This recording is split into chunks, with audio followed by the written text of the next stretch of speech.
चलो मैं अभी एनसीईआरटी के 4 चैप्टर से रिवीजन करता हूँ कुछ देर। अरे ठंड बहुत लग रहा है, ऊपर बैठ के बैठता हूँ, पैर अंदर डाल लेता हूँ, फिर पढ़ाई करता हूँ, अच्छा होगा। इतना ठंड लग रहा है यार, कंबल ओढ़ के पढ़ाई करता हूँ तो थोड़ा अच्छे तरीके से पढ़ पाऊंगा।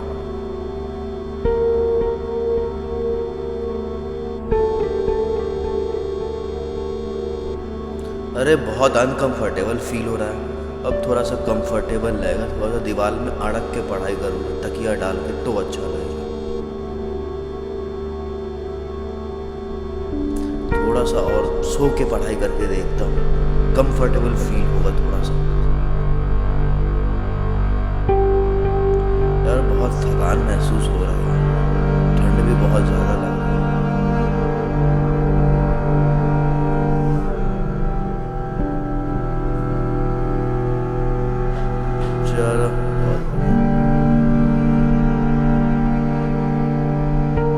छोड़ो, अब कल ही उठ के पढ़ाई करेंगे, अभी थोड़ा सो लेते हैं।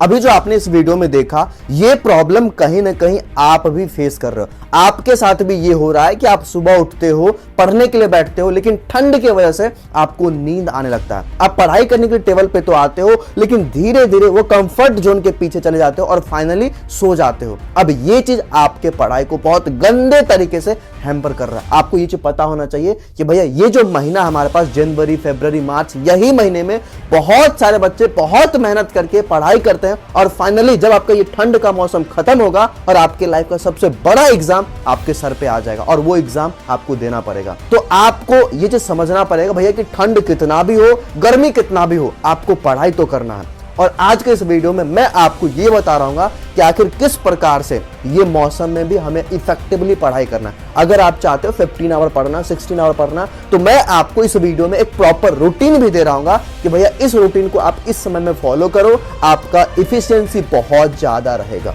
अगर आपके साथ भी ये प्रॉब्लम हो रहा है कि आप पढ़ नहीं पा रहे हो, आपको लेथार्जिक महसूस हो रहा है, आप लेजीनेस फील कर रहे हो, तो सबसे पहले इस वीडियो के कमेंट सेक्शन में एक बार लिखो कि आपके साथ प्रॉब्लम क्या हो रहा है। जब आप प्रॉब्लम लिखोगे तब आपको समझ में आएगा कि आखिर ये वीडियो आप देख क्यों रहे हो। ये वीडियो आपके लिए बहुत इंपॉर्टेंट होगा। अगर आप नीट का तैयारी कर रहे हो, जेईई का तैयारी करो, यूपीएससी का तैयारी करो, बोर्ड का तैयारी करो, कोई भी तैयारी करो, अगर आप एक स्टूडेंट हो, अगर आप चाहते हो इफेक्टिवली पढ़ाई करना ठंड के मौसम में भी, तो ये वीडियो आपके लिए बहुत इंपॉर्टेंट है। सबसे पहले हम ये समझते हैं कि आखिर हमें नींद आता क्यों है ठंड के मौसम में। देखो यार, हमारा गलती नहीं है। हमारे बॉडी के अंदर एक हार्मोन रिलीज होता है जिसका नाम है सेरोटोनिन। अब ये हार्मोन का फंक्शन क्या है, अगर आप बायोलॉजी के स्टूडेंट हो तो आप कमेंट कर सकते हो कि भैया सेरोटोनिन हार्मोन का फंक्शन क्या होता है। वैसे मैं बता रहा हूं कि सेरोटोनिन एक ऐसा हार्मोन होता है जो हमारे बॉडी को एक्टिवेट करता है। जब हम सनलाइट में जाते हैं तो हमारे बॉडी से एक हार्मोन निकलता है जिसका नाम है सेरोटोनिन। अब ये हार्मोन ऐसा करता है कि हमारे बॉडी को एक्टिव करता है, तो हम काम करना शुरू करते हैं। लेकिन उसके अगेंस्ट में एक हार्मोन है जिसका नाम है मेलाटोनिन। अब ये मेलाटोनिन हार्मोन का काम ये है कि भैया हमारे बॉडी में स्लीप इंड्यूस करता है, हमें लेजीनेस महसूस करवाता है, हमें थकान महसूस होता है और हम सो जाते हैं। रात में जनरली यही रिलीज होता है जिसकी वजह से हमें नींद आता है। अब होता ऐसा है कि ठंड के मौसम में हम रूम के अंदर रहते हैं, बेड के अंदर घुसे रहते हैं, बाहर निकलते नहीं है, तो हमारे बॉडी में ये सेरोटोनिन नाम का हार्मोन रिलीज होता नहीं है, तो हम एक्टिव रह नहीं पाते, जिसकी वजह से हमें बार बार नींद आने लगता है। तो भैया अगर आप इस चीज को समझ गए तो अब इसका आपको सॉल्यूशन भी समझ में आ गया होगा। वैसे मैं आगे आपको डिटेल सॉल्यूशन दूंगा कि आखिर एक एक प्रॉब्लम का सॉल्यूशन क्या है, क्या हैक्स को आप फॉलो कर सकते हो, तो इस वीडियो को ध्यान से सुनना। सबसे पहले चीज मैं आपको बताना चाहूंगा कि जब भी आप मॉर्निंग में उठते हो, सबसे पहला काम जो आपको अवॉइड करना है वो अवॉइड ये करना है कि भैया आप मॉर्निंग में उठते ही फोन यूज करना बंद कर दो। फोन सबसे बड़ा एक ऐसा टूल बन चुका है जो कि आपका हर एक फंक्शन को खराब कर रहा है। तो मॉर्निंग में फोन यूज मत करना और नाइट में सोते वक्त 1 घंटा पहले फोन यूज मत करना। मैं दूसरा प्रॉब्लम पे डिस्कशन कर रहा हूं। वो प्रॉब्लम यह है कि हमारा बॉडी सही से अपना टेम्परेचर को मेंटेन नहीं कर पाता ठंड में। जिसके वजह से क्या होता है कि हमारे ब्रेन में ब्लड सर्कुलेशन नहीं होता है। देखो हमारे ब्लड में क्या होता है, अगर आप एक बायोलॉजी के स्टूडेंट तो आपको पता होना चाहिए ब्लड का काम ऐसा है कि हमारे पूरे बॉडी में ऑक्सीजन को सर्कुलेट करे।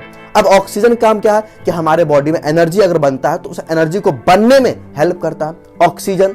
अब ये ऑक्सीजन हमारे बॉडी में प्रॉपर जा नहीं पा रहा है। अब क्यों नहीं जा पा रहा है, उसका रीजन ये है कि ठंड में हम रूम के अंदर बैठे होते हैं, हमारा वैसो कंस्ट्रिक्शन हो रखा होता है, मतलब जो हमारा ब्लड वेसल है वो कंस्ट्रिक्टेड हो रखा होता है, जिसकी वजह से प्रॉपर फ्लो नहीं होता है। हम डिहाइड्रेटेड होते हैं, पूरा प्रॉपर फ्लो ना होने की वजह से प्रॉपर ऑक्सीजन ब्रेन में नहीं जाता है। अब इसके वजह से क्या हो रहा है कि हम एनर्जी लेस महसूस करते हैं, हमें एनर्जी मिलता नहीं है तो हम काम नहीं कर पाते और फाइनली हमें नींद आने लगता है। तो ये भी एक बहुत बड़ा रीजन है हमें नींद आने का। और तीसरा सबसे मोस्ट इंपॉर्टेंट रीजन है वो है डिहाइड्रेशन।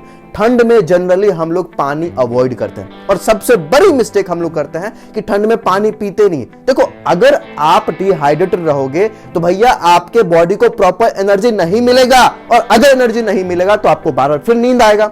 इसका सॉल्यूशन क्या है, आपको पता चल गया कि जब आप पानी पियोगे आपका बॉडी हाइड्रेट होगा, आपको प्रॉपर एनर्जी मिलेगा। समझ में आ गया। लेकिन एक और चीज मैं आपको बता दूं, देखो यार हमारे बॉडी में क्या होता है ना, ठंड के समय में हमारा बॉडी एक प्रोसेस करता है जिसको बोलते हैं मेटाबॉलिज्म। आपने पढ़ा होगा मेटाबॉलिज्म। अब ये मेटाबॉलिज्म क्या होता है कि हमारे बॉडी के सिस्टम को पूरा चलाता है, हमारे बॉडी में गर्मी लाता है। आपने एक टर्म सुना होगा जिसका नाम होता है होम्योस्टेसिस। होम्योस्टेसिस का मतलब ये होता है कि हमारे बॉडी को आउटर इन्वायरमेंट के साथ रेगुलेट करना। अब इसके चक्कर में क्या होता है कि हमारा बॉडी अपना पूरा एनर्जी बॉडी को गर्म करने में यूज कर लेता है। तो इसमें क्या हो रहा है कि हमारे ब्रेन में जो एनर्जी चाहिए होता है वो प्रॉपर एनर्जी नहीं मिल पाता। फिर यहाँ पे क्या हो रहा है कि हमारा ब्रेन फिर धीरे धीरे इनएक्टिव हो रहा है और फाइनली हम सो जा रहे हैं। तो ये भी एक बहुत बड़ा रीजन है कि ठंड के समय में हम अगर बाहर नहीं निकलेंगे, हम अगर बाहर नहीं जाएंगे तो हमारे बॉडी को तो गर्म रखना पड़ेगा। अब इसके लिए क्या करता है कि बॉडी पूरे एनर्जी को कंज्यूम कर लेता है गर्म रखने में ही, तो यहाँ पे हमारा ब्रेन को प्रॉपर एनर्जी नहीं मिल पाता है। और एक और साइकोलॉजिकल प्रॉब्लम है द वार्म कंफर्ट ट्रैप। अब इसमें क्या हो रहा है ना कि हम अपने बॉडी को बाहर ले ही नहीं जा रहे हैं। हम सोच रहे हैं यार कि हम यहाँ पे बैठे हुए हैं, कितना मस्त हमें अच्छा फील हो रहा है, कंफर्ट जोन में बैठे हुए हैं और हम बैठे ही रहते हैं। हम बाहर निकलेंगे तो बहुत सारा बेनिफिट भी होगा, जैसे कि हमें विटामिन डी मिलेगा, हमारा बॉडी एक्टिव होगा। आपको पता होगा सनलाइट में जब हम अपने बॉडी को एक्सपोज करते हैं तो बहुत सारे बेनिफिट्स होते हैं उसके। तो हम अपने उस ट्रैप से बाहर निकलते ही नहीं है, जिसके वजह से फिर क्या हो रहा है कि हमारे बॉडी को प्रॉपर एनर्जी, आउटर एनर्जी मिल नहीं पा रहा है, फिर हमारा बॉडी इनएक्टिव रह जा रहा है। तो आपने यहाँ पे ये देखा कि ये जो आपका प्रॉब्लम है नींद आने का, स्लीपीनेस का, लेजीनेस का, तो भैया इसके पीछे का रीजन क्या था। अब मैं आपको बता रहा हूं कि आगे इस वीडियो में इन सारे प्रॉब्लम का प्रॉपर सॉल्यूशन क्या होगा जो आपको फॉलो करना पड़ेगा। अगर आपने इस वीडियो को यहां तक देखा है तो आप जेन्युइनली एक बहुत अच्छा बच्चा हो। आप प्लीज अब इसका सॉल्यूशन सुन के जाना। आप अपना एक फिक्स रूटीन बनाओ। देखो अगर आप अपने ब्रेन को ट्रेन करना जानते हो तो भैया आपको ये पता होगा कि आप अपने ब्रेन को जैसे ट्रेन करोगे वैसा वो बनेगा। मतलब क्या है कि आप अपना एक फिक्स रूटीन बनाओ। आपने ये चीज अपने घर में महसूस करा होगा कि जो आपके घर के सबसे बूढ़े लोग होते हैं वो बिना अलार्म के भी सही समय पे उठ जाते हैं और उठ के वो मॉर्निंग वॉक पे चले जाते हैं, घर के काम करने लग जाते हैं। ऐसा क्यों? क्योंकि उनका बॉडी इस प्रकार से ट्रेन किया गया है कि भैया अलार्म नहीं भी बजेगा तो वो उसी समय पे उठ जाएंगे। समझ रहे हो ना? तो आपको सबसे पहले ऐसा करना है कि आप अपना एक फिक्स रूटीन बनाओ। आप कब सोगे और कब जागोगे इसका एक फिक्स रूटीन बनाओ। और देखो मैं फिर से बता रहा हूं, ऐसा कोई जरूरी नहीं है कि आप 5 बजे उठोगे तभी आप लाइफ में सक्सेसफुल हो पाओगे। नहीं, तो 5 बजे आप गर्मी में उठो, आप तब उठो जब से आपको एनर्जेटिक फील होना शुरू हो जाए। मैं आपको एक सही टाइमिंग बता रहा हूँ विंटर के समय में उठने का। वो टाइमिंग है जनरली 6:30 बजे। आप 6 बजे उठ जाओ, 6:30 बजे से काम करना शुरू कर दो। अब इससे फायदा ये होगा कि धीरे धीरे आपका ब्रेन ट्रेन हो जाएगा और आप बिना अलार्म के भी उठ जाओगे। अब देखो अलार्म का प्रॉब्लम भी है, वो मैं आगे आपको डिस्कस करूंगा। मैंने आपको ये बताया कि आप 15 आवर पढ़ोगे विंटर सीजन में भी, लेकिन वो कैसे? देखो प्रॉपर रूटीन मैंने आपको बना के दिया, आप इसको ध्यान से देखना। सबसे पहले आप 6:30 बजे उठ गए। उठने के बाद आप थोड़ा सा एक्सरसाइज कर लो। कुछ मॉर्निंग के रूल्स होते हैं वो फॉलो कर लो, जैसे बाहर टहल गए, थोड़ा सा पानी पी लिए, सनलाइट में चले गए। तो आप उठे 6:30 बजे, थोड़ा सा वर्कआउट कर ले, थोड़ा सा वर्कआउट। अगर आप सच में एक अच्छा बच्चा हो तो आप ये चीज को फॉलो करोगे, थोड़ा सा कर लिए। फिर 7 बजे से लेकर 9 बजे तक अपना पहला स्टडी स्लॉट लगा दिए। पहला स्टडी सेशन 7 से लेकर 9 2 घंटे का हो गया। इसमें मैं आपको हाईली रिकमेंड करूंगा कि आप किसी प्रकार के टेक्नोलॉजी को यूज ना करना, मतलब लेक्चर नहीं देखना। आप कोशिश ये कर सकते हो कि सबसे टफेस्ट सब्जेक्ट जो आपका होगा, फिजिक्स ले लिए, आप उसको लेके आप उसका नोट्स पढ़ने लगो, आप उसका बुक रीड करो, आप क्वेश्चन प्रैक्टिस कर लो। तो सबसे डिफिकल्ट पोर्शन जो होगा आपका वो सुबह में आप खत्म कर लो। इसके पीछे भी एक साइंटिफिक रीजन है। जब आप अपने पूरे दिन का सबसे डिफिकल्ट काम को पहले खत्म कर दोगे तो आप पूरे दिन मोटिवेटेड रहोगे, यार कि मेरा सबसे बड़ा काम तो हो चुका है। इसलिए मैं आपको बता रहा हूं कि जब आप सुबह में उठते हो तो सबसे मोस्ट डिफिकल्ट काम जो आपको लगता है आपके लिए, उसको आप पहले खत्म कर लो, आप पूरा दिन मोटिवेटेड रहोगे। तीसरा, आप एक छोटा सा ब्रेक लो। ब्रेक लेने के बाद फिर से आप सेकेंड स्टडी सेशन स्टार्ट करोगे 9 से 12। यहाँ पे भी आप बहुत इफेक्टिवली पढ़ाई कर सकते हो। फिर आप एक छोटा सा ब्रेक लिए, छोटा सा ब्रेक है, आधे घंटे का, 10 मिनट का, ठीक है। फिर आप 12:30 से लेकर 2:30 तक पढ़ाई किए। अगर आपको लेक्चर देखना है तो लेक्चर देखो, अगर आपको बुक रीड करना है बुक रीड करो, अगर आपको एमसीक्यू सॉल्व करना है वो करो, आपको अगर क्वेश्चन प्रैक्टिस करना है तो वो कर सकते हो। तो आपने इस प्रॉपर प्लानिंग का, टाइम टेबल का स्क्रीनशॉट ले लिया। अभी मैं आपको आगे ये बता रहा हूँ कि एक और प्रॉब्लम है ना, अलार्म क्लॉक का। देखो, अलार्म क्लॉक का रूल मैं आपको बता रहा हूँ। देखो, ये हमारा फोन है, रात में तो हम फोन चला के सोते हैं, रील्स 10 रील्स देखते हैं, ब्लू लाइट से एक्सपोज होते हैं। अब उसके बाद क्या करते हैं, अपने फोन को बेड के साइड में रख देते हैं 4-5 अलार्म सेट करके। भैया, आपने ब्रेन को पहले ही ट्रेन कर दिया कि भैया जब तक 5 अलार्म नहीं बजेगा तब तक हमें उठना नहीं है। तो फिर कैसे आप उठोगे? आप नहीं उठ पाओगे। आपने ब्रेन को पहले ही बोल दिया कि भैया 5 अलार्म हमने सेट करा। अलार्म क्लॉक का रूल क्या कहता है कि कभी भी आप 1 से ज्यादा अलार्म सेट मत करो। अगर आप 1 से ज्यादा अलार्म सेट करते हो तो आपने पहले ही अपने ब्रेन को यह बोल दिया कि भैया जब तक 5 अलार्म नहीं बजेगा हम नहीं उठेंगे। दूसरा चीज, अपनी इस अलार्म क्लॉक को, अपने फोन को अपने बेड से इतना दूर रखो कि भैया वो आपको इरिटेट कर दे और आपका एटलीस्ट उठ के उसको बंद करने जाओगे। खुद से प्रॉमिस करना बहुत जरूरी है। एक बार कमेंट सेक्शन में लिखो कि भैया मैं ये सारी बातें को फॉलो करूंगा। लिटरली बता रहा हूं, फॉलो कर लिए तो भैया लाइफ बदल जाएगा। तीसरा पॉइंट मैं बता रहा हूं, मॉर्निंग में हमें एक्सपोजर लेना बहुत जरूरी है। लेकिन अगर आप 6 बजे उठते हो तो वहां पे हो सकता है कि आप सनलाइट में जाने से थोड़ा डरो। मैं मानता हूं कि हो सकता है आपको ज्यादा ठंड में आपको मन नहीं करेगा, फिर भी हमारे ब्रेन को यह सिग्नल देना है कि भैया अब आप एक्टिव हो जाओ, लाइट आ चुका है। उसके लिए एक ट्रिक बता रहा हूं, छोटा सा ट्रिक है, ध्यान सुना। आपको क्या करना है कि अपने टेबल पे एक स्टडी लैंप रखना है। अब इस स्टडी लैंप को उठते ही ऑन कर दो। जैसे तुमने अलार्म क्लॉक को ऑफ करने गया, उसी समय स्टडी टेबल के लैंप को ऑन कर दो। हमारे ब्रेन को थोड़ा सा सिग्नल मिले, भैया लाइट आ चुका है, हमें अब एक्टिवली काम करना है। वो सेरोटोनिन नाम का हार्मोन को रिलीज करना शुरू करेगा।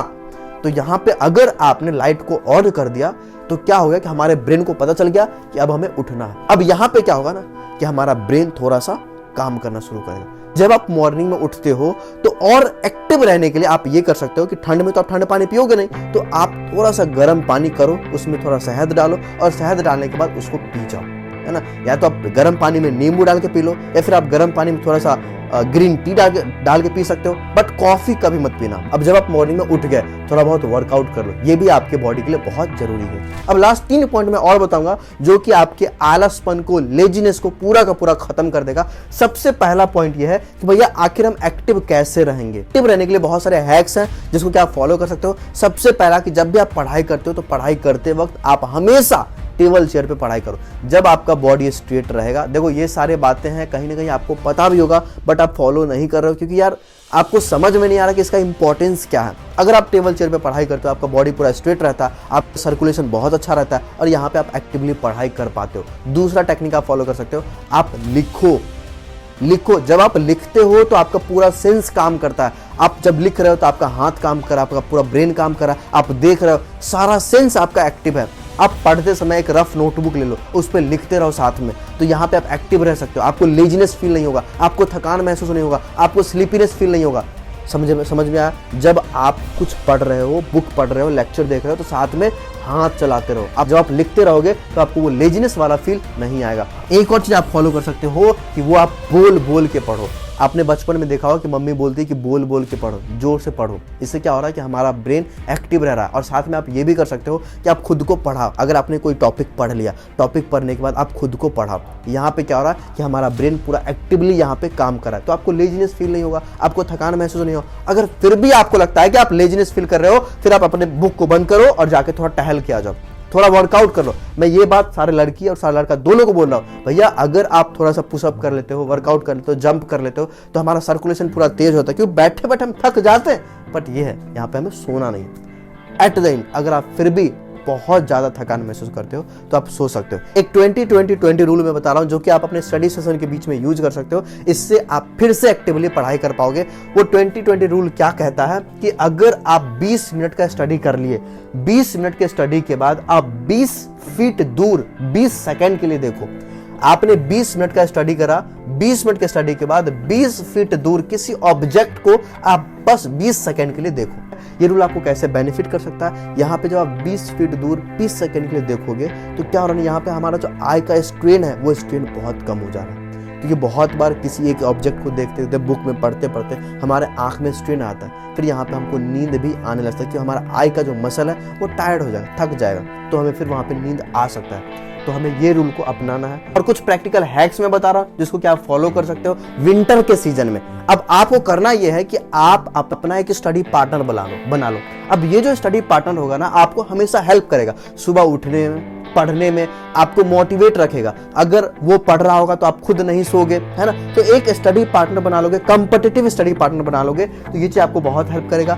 दूसरा, आप विंटर के सीजन में जैकेट वगैरह पहन के रखो। अगर आप प्रॉपर वार्म खुद को रख लेते हो बाहर से एक्सटर्नली, तो हमारे बॉडी को मेटाबॉलिज्म प्रोसेस से जो एनर्जी रिलीज हो रहा है, वो एनर्जी को आपके बॉडी को गर्म करने में यूज नहीं करना पड़ेगा, और वही एनर्जी आप ब्रेन को दोगे।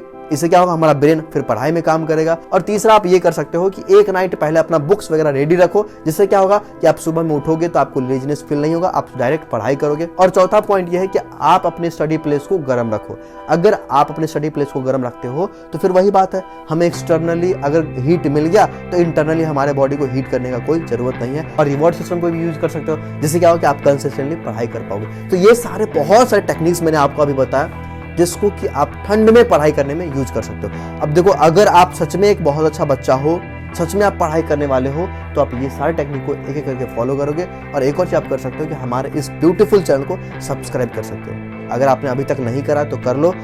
मैं आपको हमेशा इसी प्रकार से गाइड करते रहूंगा। Thank you so much for watching this video till the end.